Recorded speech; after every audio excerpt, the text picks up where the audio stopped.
So you'll see, this is just a little bit about Jack Gilbert.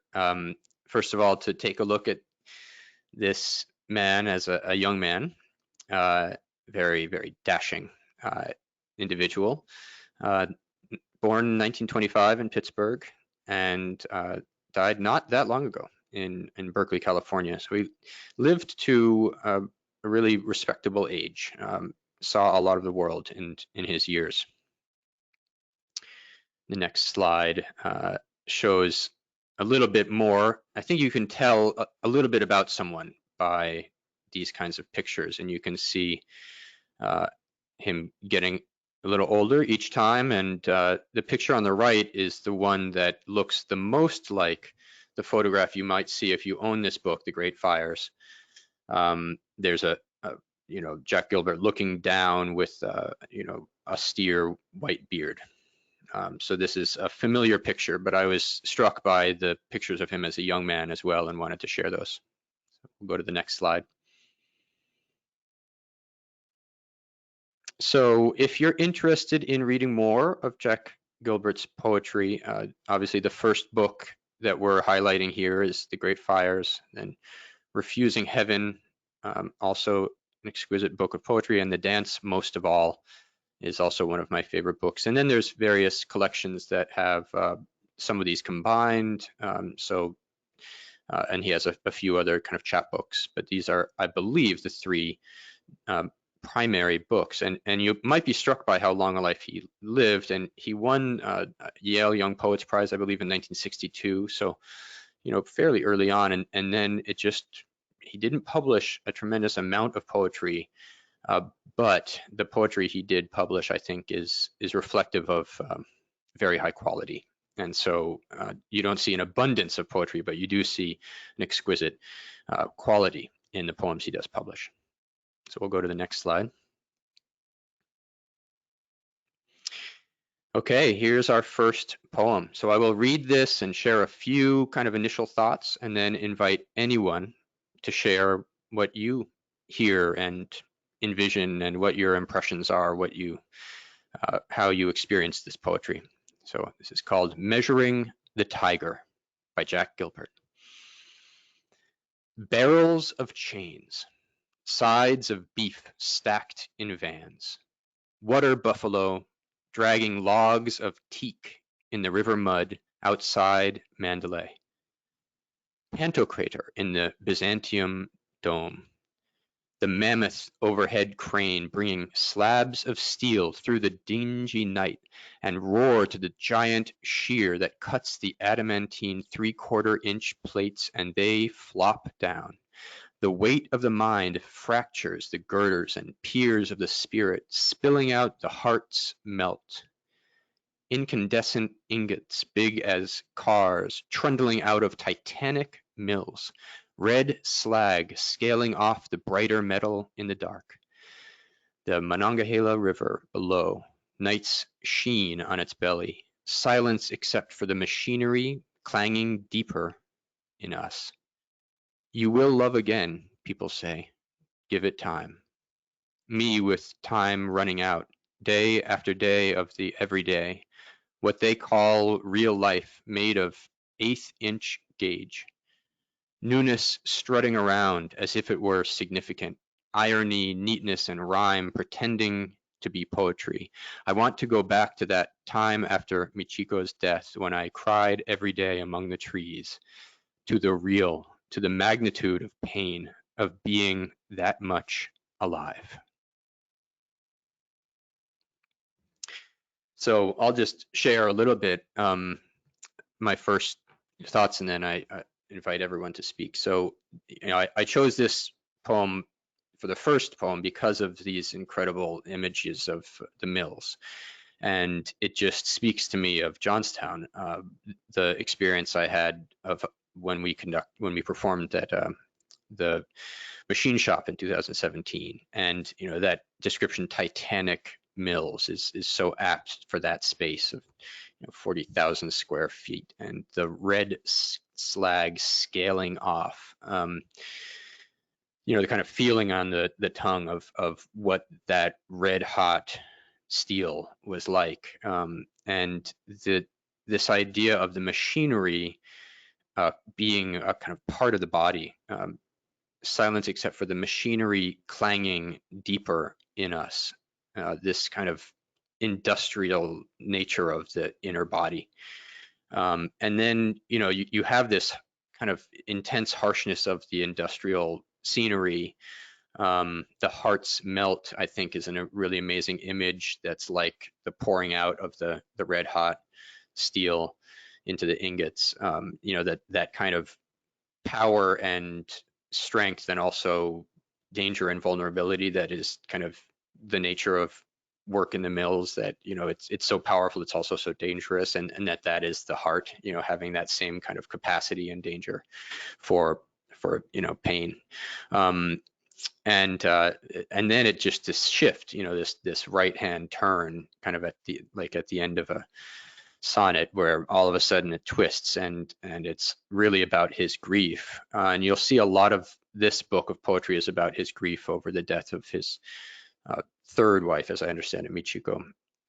But it's this sense of longing for the realness of that kind of grief, and how he's looking around at the end, and clearly feeling that dissatisfaction of someone who's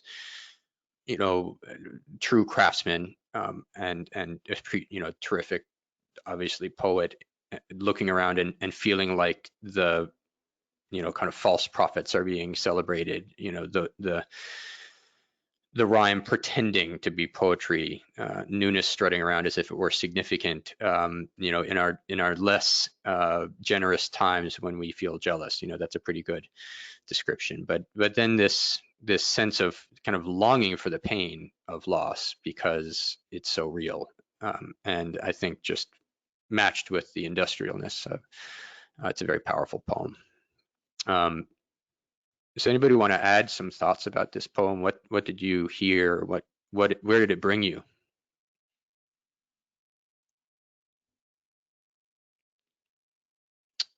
Anybody want to jump in? Is this going to be one of those conversations where it's just me talking? Do you want to say something, Jessica?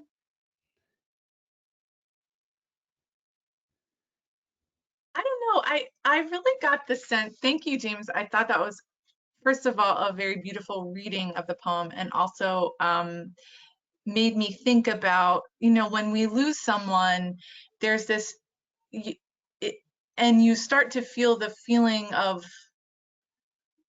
that sadness, not that it's faded, but the emotion isn't so raw. There's almost a little guilt in that, like it meant something about what you and that person were to each other. And that's really what is kind of coming through to me in this. But it's so interesting that you said that there was jealousy here, because that illuminates something else about the poem for me. So thank you for that. Yeah, it's kind of stuck in there, and it's not the primary part of it, but newness strutting around as if it were significant. Yes. But yeah, this longing, right, to go back. I want to go back to that time when I cried every day.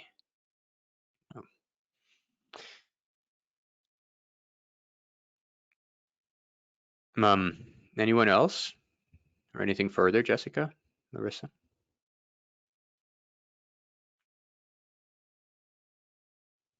Not for me. Okay, well, we could move on. I'm trying to think of how my various literature professors would handle this. I loved what Dr. Shipper used to do, is if you hadn't read the book, he would say, well, you can take this class outside and read the book and come back when you're finished. So that was the way he dealt with people who wanted to discuss the book without having read it. But anyway, here we are. We've all read it. And anybody's welcome to dive in to this poem before we move on, or I guess we can go to the next. But I guess you can see also he's in Mandalay, right? looking at something very, very far from Pittsburgh, and then he turns. The mammoth overhead crane is the shifting point, the kind of pivot. And so wherever he is, you have this similar structure of, exotic imagery turn inwards to where his heart is, which is in Pittsburgh, and then in this kind of pain of loss. So perhaps we go next poem. Okay. Tear it down. We find out the heart only by dismantling what the heart knows. By redefining the morning, we find a morning that comes just after darkness. We can break through marriage into marriage. By insisting on love, we spoil it, get beyond affection, and wade mouth deep into love. We must unlearn the constellations to see the stars. But going back toward childhood will not help. The village is not better than Pittsburgh. Only Pittsburgh is more than Pittsburgh. Rome is better than Rome in the same way. The sound of raccoon tongues licking the inside walls of the garbage tub is more than a stir of them in the muck of the garbage. Love is not enough. We die and are put into the earth forever. We should insist while there is still time. We must eat through the wildness of her sweet body already in our bed to reach the body within the body.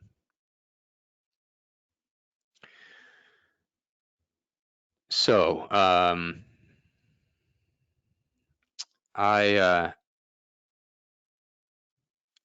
this is a poem that I've spent a lot of time thinking about, so I'll just share a little bit, but it's this idea of, I'll start with the constellations. I love this image, and I've actually thought of this image a lot in my studying of music. We must unlearn the constellations to see the stars. To me, that's about how we, when we put something into set a form that's kind of the understood shape of the constellations. It's like when we start to see things the way that they're understood to be, by society or in general, or as we've come to collectively see them. But to really see the stars is to see them again for the first time and to explore them in a kind of creative way on your own. Like what do you actually see? What, maybe there's a different constellation. Instead of seeing the structure that we have kind of collectively agreed upon, what do we see when it's fresh? And that's that idea of having the music that I'm preparing for you to listen to, that for us to perform, that it I don't want it to be too stuck. I want to make sure every time I'm conducting a piece, even if it's one I've done a lot of times, I still want to see the stars. I still want to appreciate the terrifying beauty of the stars in that music. So that's one thing. But and getting this line has always struck me. The village is not better than Pittsburgh. Only Pittsburgh is more than Pittsburgh. And I think of that line a lot, actually. It's, the village, I think he's referring to one of these villages he's living in Greece, or, wherever he happens to be in this poem. I forget where it is, but there are these, he's living in these very kind of exotic locations. But he's saying that that village is not better than Pittsburgh, or maybe there's some other village he's referring to. Only Pittsburgh is more than Pittsburgh. That only by going to the place itself and being in the place itself do we get to be more than that. So you can't escape and have it be more than, your heart home. It is the place where you are from and the place that you keep going back to, that you can only get to more through that.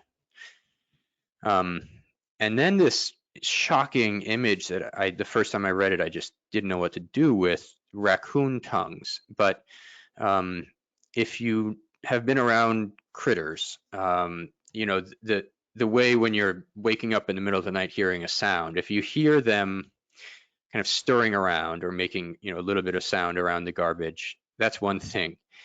But to hear them licking the walls, I mean, it's such a visceral and difficult concept to kind of hear that it's so biological. It's just so intense and gross, you know. And but then that's what the raccoons are, and so that's more than the stir of them. It's, you know, it can be kind of, you can keep your distance, and then this is not keeping your distance. So he, using this image, gets him to, allows us to then look at love in a really different way. That, you know, there's an urgency to it now after that image, and there's also a primal element. And the final line is just so sensual.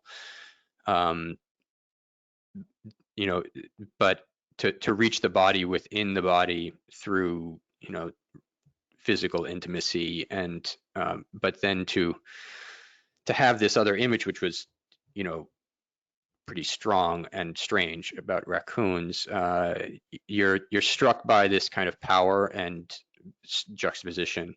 But I also want to say, you know, that breakthrough marriage into marriage is something I really love. I'm a big fan of marriage, and care a lot about the marriage, my marriage. And whenever I talk to people who are married, it's one of my favorite things, is to celebrate this wonderful, the deepest relationship that we have. That's not from our parents or being a parent, but it's the strongest other relationship, and it's so powerful. And it's you know, I love this line too. You know, to break through marriage into marriage is like, every time you go deeper, it's so much deeper, and it's going into the relationship itself, by being so committed that you get, you know, into a deeper relationship through that.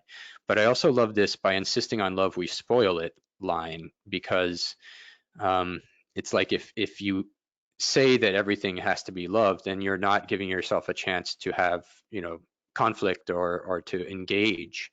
But then you engage, and then you get beyond affection and wade mouth deep into love, is obviously very sensual also, but it's also like this surprise image, I think, of when, you know, you're going swimming at night or something, and you wade into the water, and it's surprising. It's like this element of surprise to me that I see in that line.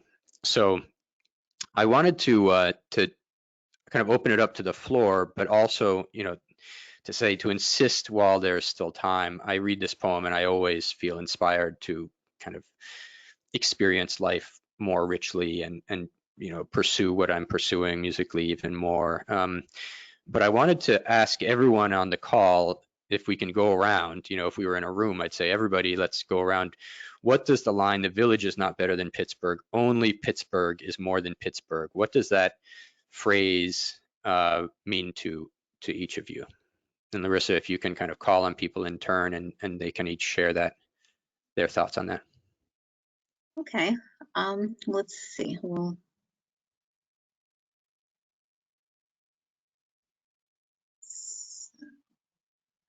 Alice, do you have something to say about that?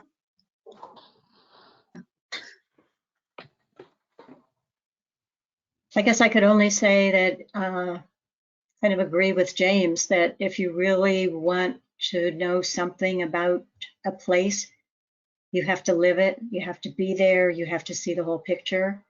You can't do it separately and think about it. You can think about the favorite parts, but to really be part of Pittsburgh, you have to be there. You have to be part of it. Thank you.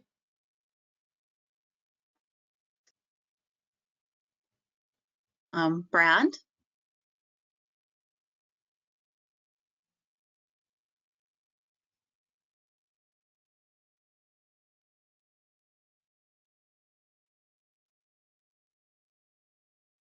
I see your microphone on.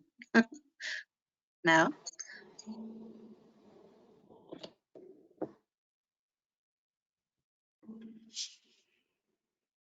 Okay, we'll come back to you.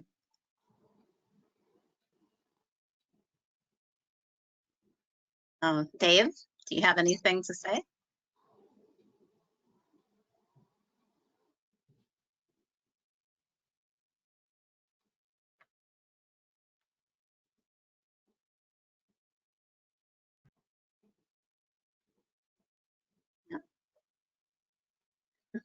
Okay, we've got a lot of mute signs here. I don't know. Larissa, do you want to say something? Well, I guess, yeah, I did live in Pittsburgh, and I grew up around the Pittsburgh area most of my life. Although I was born near Philadelphia, but I lived here mostly. But I did live away a long time again in New Jersey. I understood that line, only Pittsburgh is more than Pittsburgh, because I think with a lot of people that have lived in Pittsburgh, even if they're not from there, they have that feeling about Pittsburgh, that it's always with you, and that you kind of compare it to other places that you're living or have lived. So I can understand that line, I think. But, Jim, are you live with the I'm with microphone? Jim. Yes, yes, you stole what I was gonna say. If you're from Pittsburgh, you're attached, and you're attached for life. And I lived there for many years, even though I wasn't born there. So I think it's true.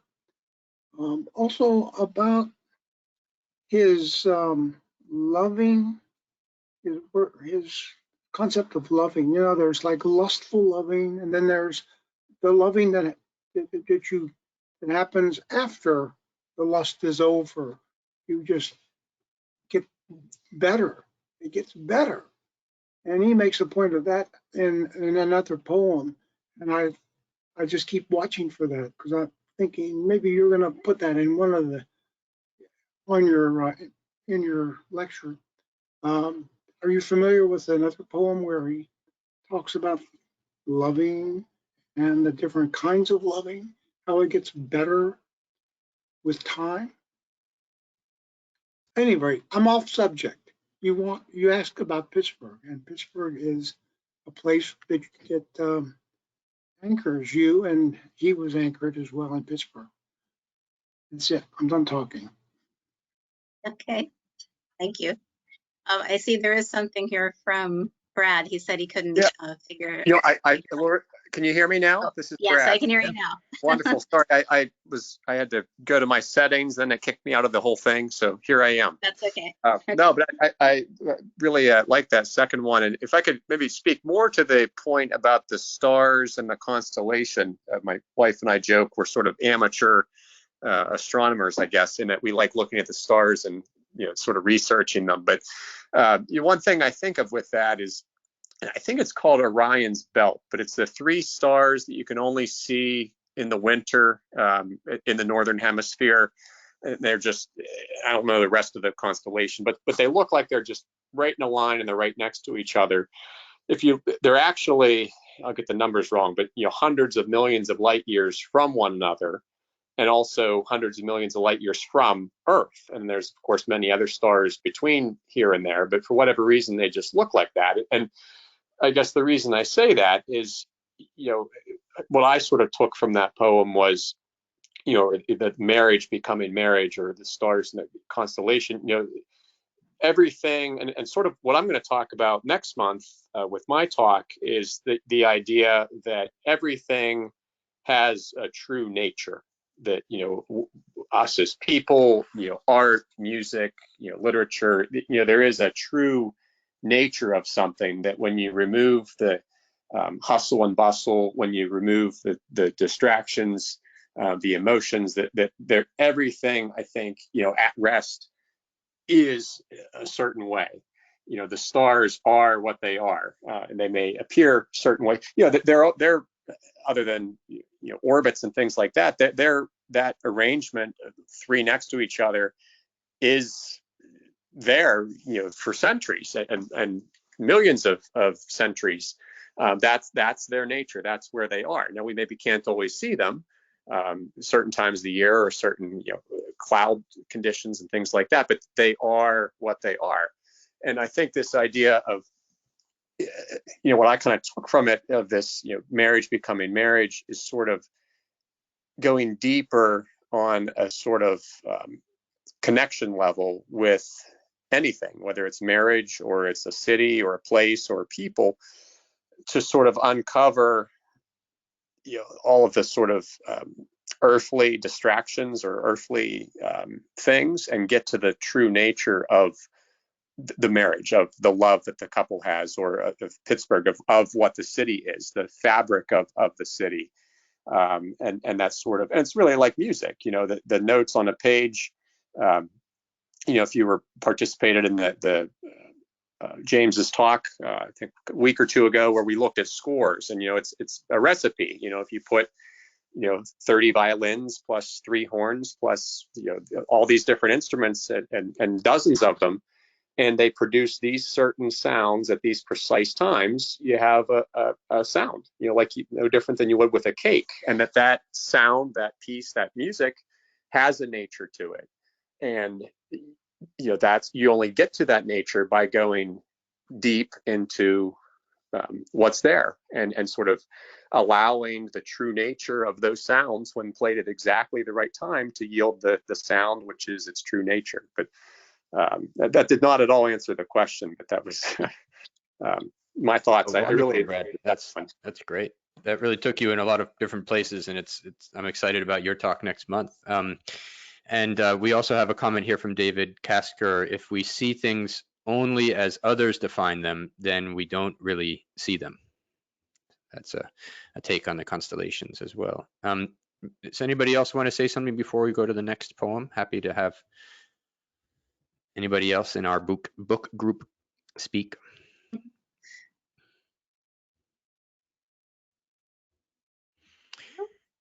Okay, well, we could go to the next poem. Sure. Okay.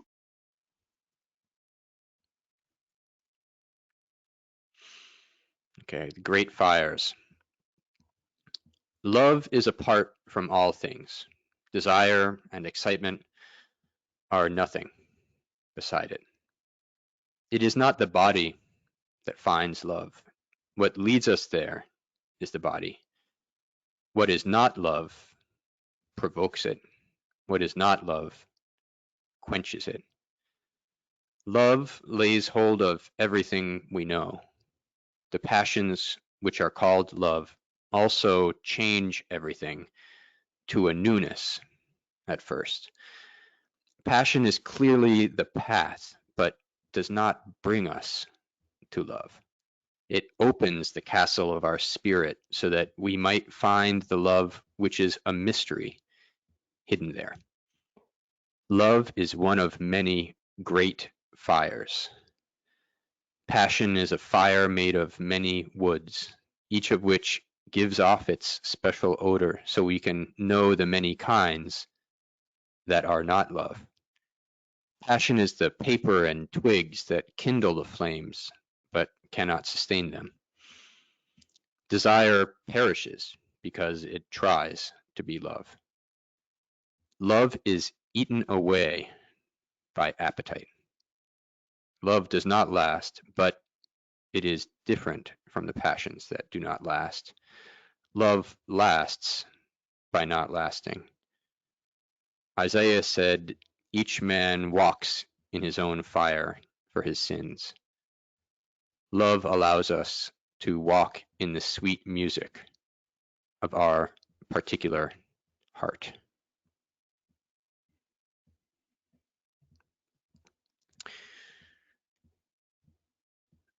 So I think that might be the poem you were referring to, Jim, or one of them. As a young person, you might read this with a little bit of questioning, but I think as we get older, we can understand this poem a little better. I don't think we need to go through it too much. It's pretty self-explanatory, and it's more kind of declamatory than a lot of his poems. It's very like to say love like that so many times in a poem is unusual for, you know, a modern poet, but it, you know, he has a lot to say here. I just, when I look at this poem, my eye is drawn to that line, love is one of many great fires. And, you know, obviously Jack Gilbert felt pretty strongly about that line also, to name his book of poems after that. But I'm looking at the time and I'm wondering if maybe we go on to the next poem, and if anybody would like to talk about this one, they can, but I kind of think it can speak for itself. Okay, we can go on to the next one. Okay, Searching for Pittsburgh.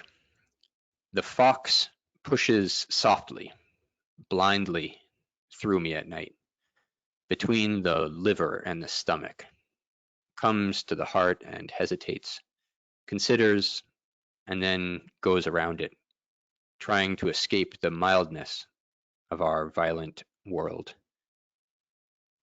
Goes deeper, searching for what remains of Pittsburgh in me. The rusting mills sprawled gigantically along Three Rivers, the authority of them. The gritty alleys where we played every evening were stained pink by the inferno, always surging in the sky, as though Christ and the Father were still fashioning the earth. Locomotives driving through the cold rain, lordly and bestial in their strength, massive water flowing morning and night throughout a city girded with 90 bridges. Sumptuous shouldered, sleek thighed, obstinate and majestic, unquenchable. All grip and flood, mighty sucking and deep-rooted grace. A city of brick and tired wood, ox and sovereign spirit. Primitive Pittsburgh, winter month after month, telling of death. The beauty forcing us as much as harshness. Our spirits forged in that wilderness, our minds forged by the heart, making together a consequence of America. The fox watched me build my Pittsburgh again and again, in Paris afternoons, on Bout-Chaumont, on Greek islands with their fields of stone, in beds with women sometimes amid their gentleness. Now the fox will live in our ruined house. My tomatoes grow ripe among weeds and the sound of water. In this happy place, my serious heart has made. So I wanted to include this poem also because it's a poem I read when I was first offered the job in Johnstown.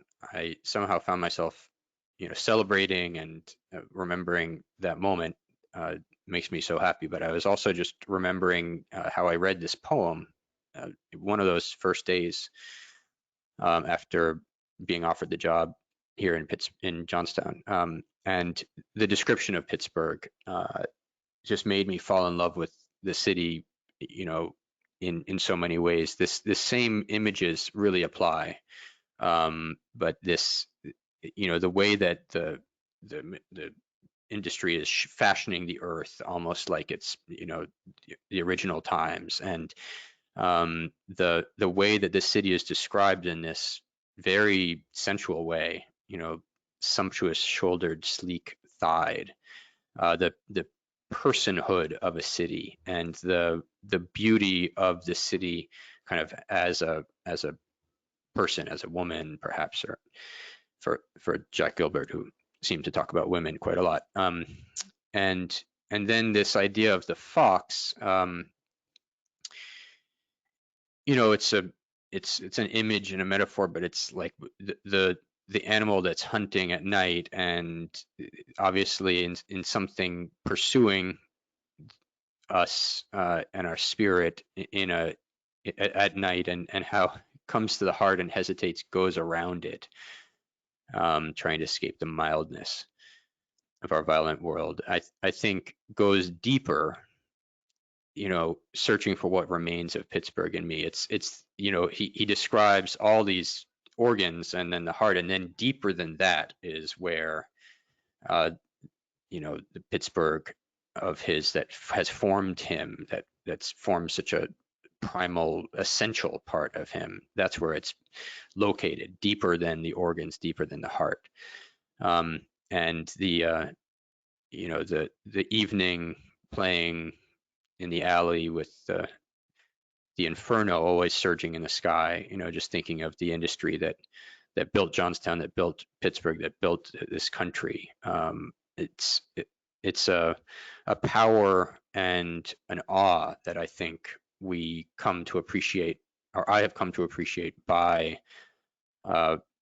loving this community and coming to know this area from the outside. It seems so foreign and imposing, but then you realize the way that this industry has formed the country, and that the people who have formed that industry are the people of this community. And so I've found a lot of beauty in that industry and in that power of being able to build such mammoth, important structures. And then, the harshness of it. It's a harsh poem. Winter, month after month, telling of death. The beauty forcing us as much as harshness. The beauty in the harshness. I think there's a rawness to that I appreciate. It resonates in my spirit. So maybe anybody want to raise their hand and say anything about this poem?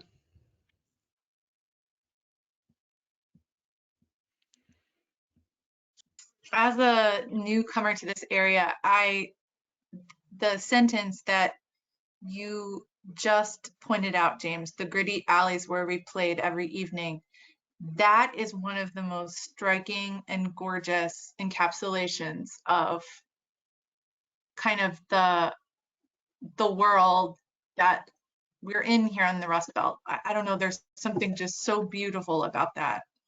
And that is the sentence that surely stood out to me as I was reading this for the first time. And I feel like I want to pull it out and frame it, because it just so perfectly illustrates this world. Awesome. I have a question. Why does he conclude that this is a happy place? The whole thing is depressing, and then he says it's a happy place. I just want to know how you feel about that. I think it's a question. Yeah, I think in the context of the book, this follows a couple of poems of kind of describing, right? I'm not sure that this is true. I remember this coming in a way describing the brief happiness of his life with Michiko, but I could be wrong.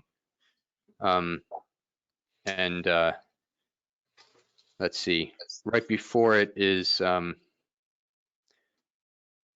yeah, kind of describing, there's going there, the poem, and then haunted importantly. I think there's just a moment of reflecting on the happy part of his marriage with Michiko before she died at a very young age. But I might have just been inserting that completely without any justification. So that's how I read that, but I could be totally wrong.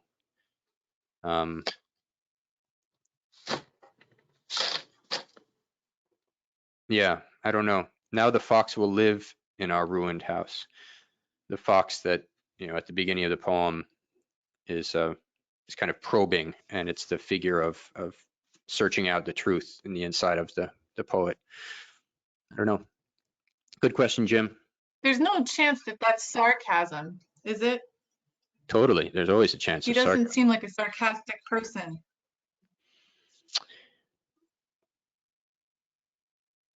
I don't. I think it could be sarcastic. In this happy place, my serious heart has made. Spoken with irony, perhaps. Well, I love questioning poetry because I think one of the things that is so wonderful about poetry is that it raises more questions than it answers sometimes. And it allows you to read it in different ways at different years. So I'll read it that way tonight. Should we go on to the last poem? Sure. I'll read this one comment from Dave Kasker first. It says, "The happy place in our heart, the happy place my heart has made may well not be Pittsburgh per se, but his life." That's great. Okay. All right, next poem. To see if something comes next. There is nothing here at the top of the valley. Sky and morning, silence, and the dry smell of heavy sunlight on the stone everywhere. Goats occasionally, and the sound of roosters in the bright heat, where he lives with the dead woman and purity, trying to see if something comes next, wondering whether he has stalled. Maybe he thinks it is like the no. Whenever the script says dances, whatever the actor does next is a dance. If he stands still, he is dancing. So this is just pure no nonsense grief, and the total austerity and solitude and starkness of this life he's describing, being completely alone, just reflecting on the loss of the woman he loved. And I love this idea that you know, in the No tradition, you know, whenever it says dances, it doesn't specify what that will be, but then if the actor stands still, that's dancing.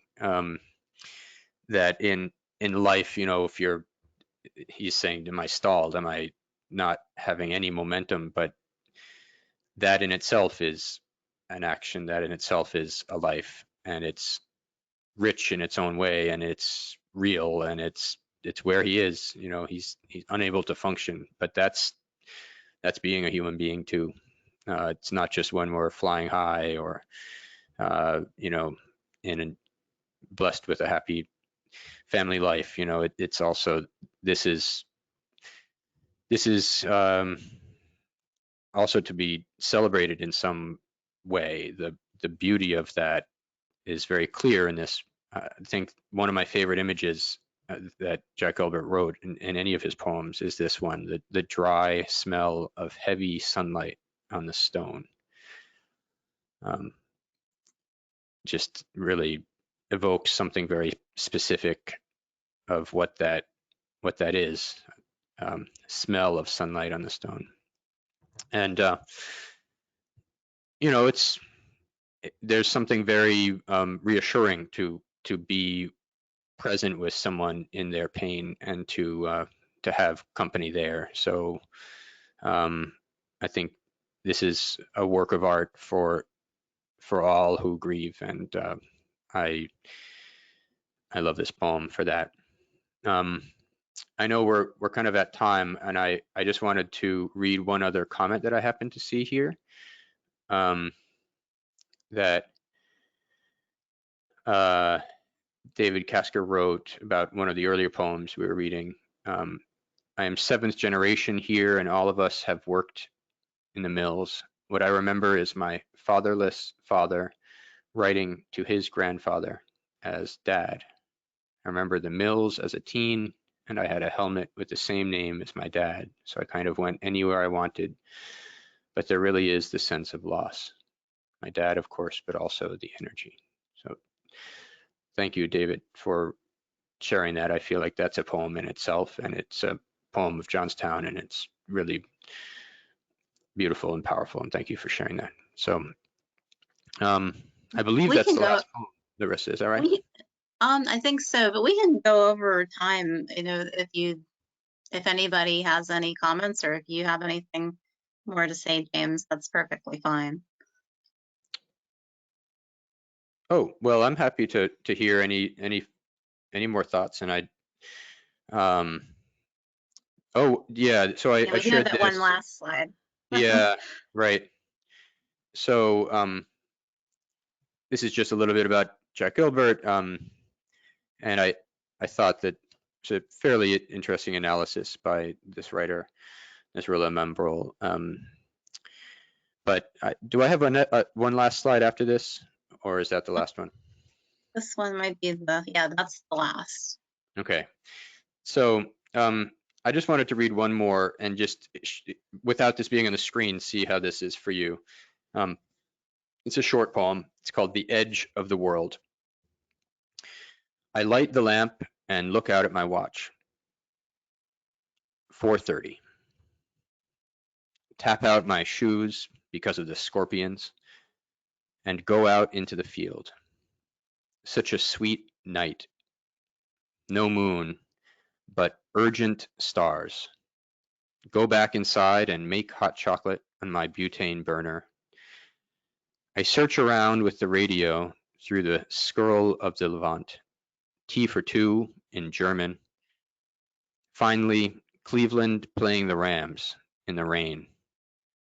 It makes me feel acutely here and everybody somewhere else. So he spent a lot of time in the Mediterranean, and this kind of solitude of waking up at 4:30 in the morning to look at the stars and coming back and turning on the radio and hearing the Cleveland Browns playing football in the rain. Just love that image. Anyway, I'm not sure how to close things up with that poem, but it struck me as good a one as any. It's this sense of being fully connected to the world we grow up with, and you know, that loneliness that is powerful, but somehow the human condition is such that we can overcome even the darkest loneliness. And I think that's what I appreciate most about this species we're a part of. We can overcome anything. So that's, I think, the end of our hour of poetry. I have to say I feel different having read through those poems with you all. I really appreciate this opportunity to experience poetry together. It's a way to connect, and you know, almost as good as music. Not quite for me, but still pretty great. So thank you, Larissa, for this invitation. Well, thank you very much. We really appreciated you participating, and of course, I love poetry, so I enjoyed this very much myself. And yeah, if anybody has any other questions or comments, we definitely have time for that if you would like. But if not, we'll thank James and Jessica for joining us this evening. And please, you know, come to the events coming up for the symphony, and also our next talk. And so thank you again, James. I really appreciate it. Thank you so much. My pleasure. Thank you, everyone, for joining us. And thank you for sharing your thoughts. See you again soon. Okay, bye-bye. Good night, everybody. Good night.